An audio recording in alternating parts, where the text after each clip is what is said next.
పొడిచింగా కిందికి వచ్చాడు రామసేనుడి దగ్గరికి, బావమారి దగ్గరికి. బావమారిదికి బావ మీద అనుమానం, వీడు తెలుగు కల్లోడు తెలుగు ఆలోచన చేస్తాడని.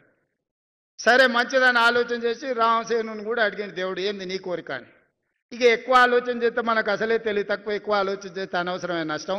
మా బావ ఏం అడిగిందో దానికి నాకు రెండింతలు అని అడిగాడు.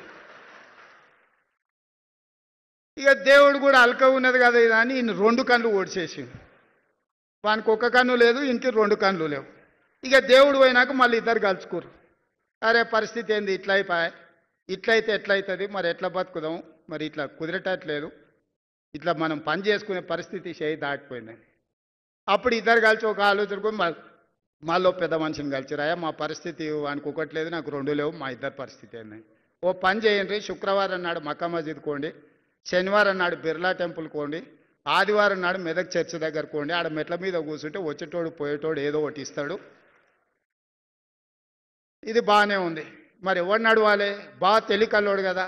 అరే నీకు 2 లేవు, నువ్వు నడవలేవు, నువ్వు నన్ను నీ భుజాల మీద ఎత్తుకో, నేను దారి చూపిస్తుంటా, ఇక నువ్వు నడుచుకుంటావా అని చెప్పి బామార్ది భుజాల మీద ఎక్కి ఇప్పుడు మక్కా మస్జిద్, శుక్రవారం శనివారం బిర్లా టెంపుల్, ఆదివారం మెదక్ చర్చి దగ్గర, రేపో మాపో పొన్నం గారు జూబ్లీ హిల్స్ కూడా వస్తారు, ఎందుకంటే ఆడ ఎన్నికలు ఉన్నాయి. నువ్వు జర జాగ్రత్తగా ఉండాలి వీళ్ళ పట్ల. సో ఇది గతంలో వాళ్లకు వాళ్ళే ఇవాళ పేపర్లలో టీవీలలో మేం చెప్పుడు ఇచ్చిపెట్టండి, కుటుంబ సభ్యులే చెప్తున్నారు ఏం జరిగిందో.